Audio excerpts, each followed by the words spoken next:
கத்தம் பாத்தியான்னு ஓதுறாங்கல்ல, என்ன அது ஏன் அது கூடுமா கூடாதா கேட்கிறாங்க. கத்தம் பாத்தியாண்டா என்ன? குர்ஆன் அதாவது இறந்து போனவர்களுக்கு நன்மை சேர்ப்பதற்காக வேண்டி, மூத்தா போன ஆட்களுக்காக வேண்டி நன்மை சேர்க்கணும் என்கிற நோக்கத்துல குர்ஆனை ஓதி அவங்களுக்கு சேர்த்து வைக்கிறது. அதான் கத்தம் பாத்தியாங்கிறது. கத்தம் பாத்தியான்னா என்ன? இறந்து போன ஆட்களுக்காக வேண்டி நன்மையை சேர்த்து வைக்கிறதுக்காக முழு குர்ஆனையும் ஓதுனா அதுக்கு பேர் கத்தம். கத்தம்னா முடிக்கிறதுன்னு அர்த்தம். கத்தம் செய்யறதுன்னு அர்த்தம், முடிக்கிறதுன்னு அர்த்தம். அது மாதிரி முழுசா ஓதுறது. பாத்தியான்னா இந்த சின்ன 4 சூறா ஓதுறது, அல்ஹம்து சூறா தான் பாத்தியா. அப்ப இந்த கத்தம் பாத்தியாங்கிறது அது இறந்து போனவர்களுக்காக வேண்டி, இறந்த அன்னைக்கு 3வது நாளைக்கு, 7வது நாளைக்கு, 10வது நாளைக்கு, 12வது நாளைக்கு, 40வது நாளைக்கு, ஒரு வருஷத்துல 6 மாசத்துல இப்படி பல மாதிரி என்ன செய்யறாங்க, 40வது நாளைக்கு எல்லாம் ஓதுறாங்க. இதுக்கு மார்க்கத்தில் அனுமதி உண்டா என்று கேட்கிறாங்க. அதான் முதல்ல அடிப்படையான ஒரு விஷயத்தை நீங்க விளங்கிக்கிறோன்னு, ஒரு ஆள் இறந்துட்டாங்கன்னு சொன்னா அவங்களுக்காக வேண்டி உசுரோட உள்ளவங்க ஏதாவது செய்யணும்னு ஆசைப்படுறது இயல்பு. நம்ம பாப்பா மூத்தா போயிட்டாருன்னா நம்ம என்ன பயப்படுவோம்? பாப்பா சொர்க்கத்துக்கு போகணுமே, அம்மா சொர்க்கத்துக்கு போகணுமே, அவங்களுடைய பாவங்கள் செஞ்சிருப்பாங்க மன்னிக்கப்படணுமே, இந்த ஆசை எல்லா மனிதருக்கும் இருக்கும். நம்ம செத்து போயிட்டா நம்ம பிள்ளைகளுக்கு அந்த மாதிரியான ஆசைகள் இருக்கும். இந்த ஆசைக்கு இஸ்லாம் குறுக்கையெல்லாம் நிக்கல. மார்க்கத்துல இந்த ஆசையை நிறைவேற்றுவதற்கு நிறைய வழிமுறைகள் நமக்கு சொல்லித்தரப்பட்டிருக்கிறது. அது என்னென்ன செய்யலாம்னு விளைக்கணும். ஃபர்ஸ்ட் அதை விளங்கிட்டு இதெல்லாம் விட்டுருவீங்க. என்ன செய்யலாம்? ஒரு ஆள் இறந்துட்டாங்கன்னு சொன்னா, நம்ம குடும்பத்தை சேர்ந்த நெருங்கியவர்கள் இறந்து விட்டார்கள் சொன்னா, அவங்க கடன் பட்டாங்கன்னு வைங்க, யார்கிட்டயா கடன் வாங்கிட்டு மூத்தா போயிட்டாங்க. அவங்க நேசிக்கிறவங்க செய்யற முதல் வேலை என்னன்னு சொன்னா, அந்த கடனை நம்ம தீர்க்கணும். எங்க பாப்பா யார்கிட்ட கடன் வாங்கிட்டாருன்னு சொன்னா அவர் மறுமையில தப்பிக்க மாட்டாரு. ஏன்? இப்ப நான் உங்கள்கிட்ட கடன் வாங்கிட்டேன், திருப்பி தராம மூத்தா போயிட்டேன்னு வைங்க, மறுமை நாள்ல நீங்க கேட்பீங்க, உங்கள்கிட்ட கடன் வாங்கிட்டு மூத்தா போயிருக்கணும்ல, கியாமத்து நாள்ல யாருலா இவர் என்ற கடன் வாங்கிட்டு எனக்கு தரல அப்படின்னு வழக்கு கொடுப்பீங்க. அல்லாஹ் அங்க காசு செல்லுமா? காசு இருக்காது முதல்ல. அங்க இருந்தாலும் அந்த காசு அங்க செல்லுமா? செல்லாது. அப்ப அல்லாஹ் என்ன செய்வான்? நீ கடன் வாங்கினியா? சும்மா கேட்பான், அவனுக்கு எல்லாம் தெரியுமே, எல்லாம் ரெக்கார்டு இருக்குது, சும்மா கேட்பான் கடன் வாங்கினியா ஆமான்னு சொல்லுவோமா? அப்ப அல்லாஹ் என்ன செய்வான்? அந்த கடனுக்காக வேண்டி உன்னுடைய இவ்வளவு அமல் அவருக்கு கொடுத்துறேன். 1 மாசம் தொழுகையில அந்த தொழுகை அவர்கிட்ட கொடுத்துடு. இன்னொருத்தர் எனக்கு கடன் இருக்கும் பாரு, 1 மாசம் நோம்பத்துக்கு அவன்கிட்ட கொடுத்துரும் பாடலாம். இப்படி நம்ம நிறைய கடன் வாங்கி வச்சிருந்தோம் வைங்க, நம்ம அமல் அவருக்கு போயிடும். நம்ம செஞ்ச நல்ல காரியங்கள்லாம் யாருக்கு போயிடும்? யாரு கடன் வாங்கணுமோ அவருக்கு போய் சேர்ந்துடும். அப்ப நம்ம செஞ்ச அமல் நமக்கு இல்லைன்னா வெறுமனே நிற்போம். அப்புறமேல கடைக்காரன் நின்றான்னு வைங்க, அப்புறம் என்ன செய்வான்? இல்ல அவன் பாவத்தை நமக்குள்ள வச்சிருவான். நம்மகிட்ட நன்மையே இல்லைன்ற உடனே இவன் ஒரு நன்மையும் இல்ல, அவன் பாவத்துல கொஞ்சத்தை எடுத்து இவன் நிலையில வைங்கன்றான். அப்ப செய்யாத பாவத்தை நாம சுமக்கணும், செஞ்ச நன்மையை நாம இறக்கணும். இதுதான் கடனால வரக்கூடிய ஒரு முசீபத்து மறுமையில. அப்ப நம்ம என்ன செய்யணும்? நம்ம தாப்பனார் இறந்துட்டாருன்னு சொன்னா அவருடைய அமல் அவருக்கு சேரணும்.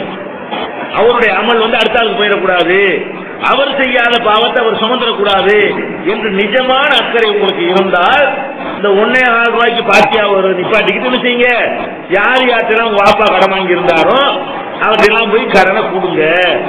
யார் யார்ட்டெல்லாம் உங்க அம்மா கடன் வாங்கி இருந்தாங்களோ அவங்க கடனை நீங்க தீர்த்துட்டு என்ன செய்யுங்க, உனக்கு உங்க வாப்பா கடன் கிடையாது அப்படின்னு சொல்லுங்க.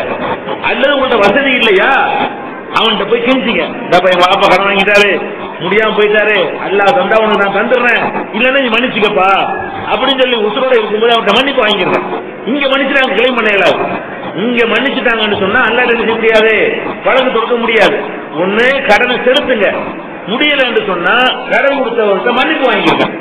இது முதல் கடமை. இதுக்கு எத்தனை பேர் செஞ்சீங்க? அவங்கவுங்க தாய் தகப்பனுக்காக வேண்டி, அவங்களுடைய புருஷனுக்காக வேண்டி, கொண்டாட்டிக்காக வேண்டி, பிள்ளைகளுக்காக வேண்டி எத்தனை பேருக்கு இதை செஞ்சோம்? பாப்பா வாங்கின கடனை பிள்ளை கேட்டா என்ன ஏன்டா கொடுத்துன்னு கேட்போம். பாப்பா வாங்கின கடன் நம்மள்ட்ட கேட்டான், ஏன்டா கொடுத்தா அவர்கிட்ட போய் கேளு. எப்படி செத்தவர்கிட்ட போய் கேட்பான்? கேட்க முடியாதுன்னு தெரிஞ்சுக்கிட்டு என்ன செய்யறோம்? அவர்கிட்ட போய் கேளு, கொடுத்தவர்கிட்ட போய் கேளுங்க. அப்ப கொடுத்தவர்கிட்ட போய் கேளு லாஜிக்கா தெரியலாம். கொடுத்தவர்கிட்ட கேட்க சொன்னீங்க அங்க கேட்டுருவான், கொடுத்தவர்கிட்ட இங்க கேட்க இயலாது. கொடுத்தவர்கிட்ட தானே கேட்கணும், அங்க போய் கேட்டோன்னு கேட்ட மாட்டிக்குவார். அதனால இந்த மாதிரி பதில் சொல்றதை விட்டு நம்ம என்ன செய்யணும்? இறந்து போனவர்கள் கடன் வாங்கி இருந்தார்களே ஆனால் அந்த கடனை அவங்க மேல அன்பு வைத்திருக்கிறவர்கள் தீர்க்க வேண்டும். நபிகள் நாயகம் ஸல்லல்லாஹு அலைஹி வஸல்லம் உங்க காலத்துல யாராவது இறந்து போயிட்டாங்கன்னு வந்தா ஜனாசா தொழுவிக்கணும்ல, முதல் கேள்வி கேட்பாங்க, இவர் கடன் வாங்கி இருக்கிறாரான்னு கேட்பாங்க. ஆமான்னு சொன்னாங்கன்னா கடனை அடைக்கிறதுக்கு ஏதாவது விட்டுட்டு போயிருக்கிறான்னு கேட்பாங்க. ஆமான்னு சொன்னா அடைங்க, அப்பதான் நான் தொழுவிப்பேன்வாங்க. இல்ல அவர் கடன் தான் வச்சுட்டு போயிருக்கிறாரு, கடனை தீக்கிறதுக்கு ஒண்ணுமே வைக்கலன்னு சொன்னா நீங்களே தொழுவிச்சுக்கிறீங்கன்னு போயிடுவாங்க. ரசூல் ஸல்லல்லாஹு அலைஹி வஸல்லம் அவர்கள் கடனாளிக்கு தொழ மாட்டார்கள். ஜனாசா தொழுகை வைக்குமா, மக்களை வைக்க சொல்லிடுவாங்க. நான் வைக்க முடியாது, ஏன் வேஸ்ட், பாவ மன்னிப்பு நான் கேட்பேன். அல்லாஹ் வந்து இவர் நம்பி பிடிச்சி அவருக்கு கொடுத்துட்டு போறான், நான் எனக்கு கொஞ்சம் வேஸ்டா துவா செய்யணும். அப்ப அவ்வளவு பெரிய விஷயம். அப்ப இறந்தவர்களுக்காக நீங்க பாப்பாக்கு நல்லது செய்ய நாடினால் யார் யாரெல்லாம் பேப்பர்ல விளம்பரம் கொடுத்து கூட செய்யுங்க. என்னுடைய தகப்பனார் என்னால் இறந்து விட்டார், அவருக்கு யாராவது கடன் கொடுத்திருந்தால் உரிய ஆதாரத்தோடு என்று வாங்கிக் கொள்ளலாம் அப்படின்னு அறிவிப்பு செஞ்சு கொடுக்கிற அளவுக்கு நம்ம நடக்க வேண்டும். அடுத்து என்ன, இன்னும் அல்லாவே குர்ஆன்ல சொல்லி காட்டலாம். இறந்துட்டாருன்னு சொன்னா சொத்தை பங்கு வைக்கணும்ல, சொத்தை பங்கு வைக்கிறது கடனை தீர்த்து தான் பண்ணணும். மின்பாதி வசியத்தின் யூசாபிஹா அவுதைனி, அவருடைய வசியத்தை நிறைவேற்றிய பிறகு அவருடைய கடனை கழித்த பிறகுதான் வாரிசுகள் பங்கே வைக்கணும். 10 லட்ச ரூபாய் சொத்தை விட்டு போனா பிரிக்க முந்தி கடனை கொடுத்து பண்ணுமா, அவர் விட்ட சொத்துல இருந்து. அப்படிலாம் நம்ம செய்யறதில்ல, சொத்தை அபகரிச்சுக்கிட்டு அல்லாஹ்வை ஏமாத்துற மாதிரி என்ன செய்யறது, அல்பாத்தியாண்டு அஜரத்து கொண்டாயிரம் ரூபாய் கொடுத்தா அப்படி நினைக்கிறோம். இது கிடையாது, இதை நம்ம செய்யணும். இரண்டாவது என்ன, இறந்து போனவருக்கு வந்து கடமையான நோன்பு இருந்தால், கடமையான நோன்பு அவருக்கு இருந்து 4 நோன்பு வைக்கல, மூத்தா போயிட்டாருன்னு சொன்னா வாரிசுகள் நோன்பு வைக்கணும். எங்க பாப்பா 4 நோன்பு விட்டு எனக்கு தெரியும், அது அல்லாஹ் என்ன செய்யறான், அவர் தான் வைக்கணும். முடியாம வைத்த வழியினால விட்டுருப்பாரு, பிரயாணத்தில் இருந்தாலும் விட்டுருப்பாரு, ஏதோ ஒரு காரணத்தினால வாப்பா உமா நினைச்சிருப்பாங்க 4 நோன்பு 10 நோன்பு விட்டுருப்பாங்கன்னு நமக்கு தெரிஞ்சுன்னா, என் தகப்பனாருக்கு நோன்பு விட்டு விட்டார் இறைவா, நான் அதற்கு அந்த நோன்பை நான் வச்சிருந்தேன், என் தகப்பனாரை குற்றம் பிடிக்காதுன்னு கேட்கறதுக்கு அதுக்கு நமக்கு இடம் இருக்கிறது. இது நானா சொல்லல, நபிகள் நாயகம் ஸல்லல்லாஹு அலைஹி வஸல்லம் சொல்கிறார்கள், மன்மாத்த வலைஹி சௌமுன் சாம அன்பு வலியுஹு, யாருக்கு நோன்பு கடமையாகும் நிலையில் மரணித்து விட்டாரோ அவருடைய பொறுப்பாளர் வாரிசு அவர் சார்பில் நோன்பு நோக்கலாம். அதே மாதிரி வந்து நம்முடைய தகப்பனாரோ தாயாரோ மூத்தா போனவங்க வந்து ஹஜ்ஜி கடமையா இருந்து மூத்தாயிட்டாங்க. ஹஜ்ஜி கடமை இல்லாம மூத்தா போனா நீங்க செய்யக்கூடாது. அவர் நல்ல வசதியா இருந்து திரகாத்திரமா இருந்து இந்தா போவோம் அந்தா போவோம்னு சொல்லி ஹஜ்ஜி செய்ய மூத்தா போயிட்டாருன்னு சொன்னா நீங்க என்ன செய்யலாம், எங்க பாப்பா அவர் ஹஜ்ஜி செய்ய வேண்டி இருக்குது, கடமை இருக்குது, அல்லாஹ் கேட்பான் அப்படின்னு சொல்லி நீங்க ஹஜ்ஜி செஞ்சிருந்தேன். உங்க பாப்பா முசாபரா இருந்து மூத்தா போய் நீங்க கோடிச்சவனா இருந்தீங்க, நீங்க செய்யக்கூடாது. ஏன், உங்க பாப்பா ஹஜ்ஜி கடமை இல்லையா, உங்க பாப்பாவுக்கு ஹஜ்ஜி கடமையா இருக்கணும். அவர் வசதியோட இருந்து ஹஜ்ஜி செய்யறது ஒரு கட்டாய கடமையா இருந்து மூத்தா போனால் அவருக்காக நீங்க ஹஜ்ஜி செய்யலாம். உங்க பாப்பா பரமையாலையா இருந்து மூத்தா போய் நீங்க உங்க காலத்துல கோடீஸ்வரனா போயிட்டீங்கன்னு சொன்னா நீங்க செய்யக்கூடாது. கடமைக்கு தான் எல்லாம் கேட்பான், சுண்ணத்தான ஹஜ் எல்லாம் செய்யக்கூடாது. பாவத்திலிருந்து ஒரு காப்பாற்றுறதுக்காக வேண்டி அந்த அனுமதி மார்க்கத்தில் இருக்கிறது. அந்த மாதிரி என்ன செய்யலாம், நீங்க ஹஜ்ஜி கடமையான இதுக்கு நானா விட்டு அடிக்கல, எல்லாம் குர்ஆன் ஆதாரத்தையும் ஹதீஸை தான் சொல்றேன். நபிகள் நாயகம் ஸல்லல்லாஹு அலைஹி வஸல்லம் அவங்கள்ட்ட வந்து ஒருத்தர் கேட்கிறார், அல்லாஹ்வுடைய தூதரே என் தாயார் மீது ஒரு ஹஜ்ஜி செய்வதாக நேர்ச்சி செய்திருந்தார்கள், நேர்ச்சி செஞ்சா கடமையாயிரும், அது செய்யாமல மௌத்தாய் விட்டார்கள், அவர் சார்பாக நான் வந்து ஹஜ்ஜி செய்யலாமா கேட்கிறாங்க. அப்ப ரசூல் ஸல்லல்லாஹு சொல்றாங்க, உங்க தாயார் கடன் வாங்கிட்டு போனா யார் அதை கழிப்பான்னு கேட்கிறாங்க. நான் தான் கழிப்பேன். இப்ப அல்லாஹ்வுடைய கடனை போய் கழி, அல்லாஹ்வுடைய கடன் ஃபதைனுல்லாஹி அஹப்ப இக்லாபிஹா, நிறைவேற்றப்படுவதற்கு அல்லாஹ்வுடைய கடன் அதிக முக்கியத்துவம் வாய்ந்ததுமா. முதல்ல பாப்பா உம்மா ஹஜ்ஜி செய்யாம போயிட்டாங்கல்ல, கடமையா இருந்துச்சுல, நீ செஞ்சுற அந்த ஹஜ்ஜிய அப்படிங்கிறாங்க.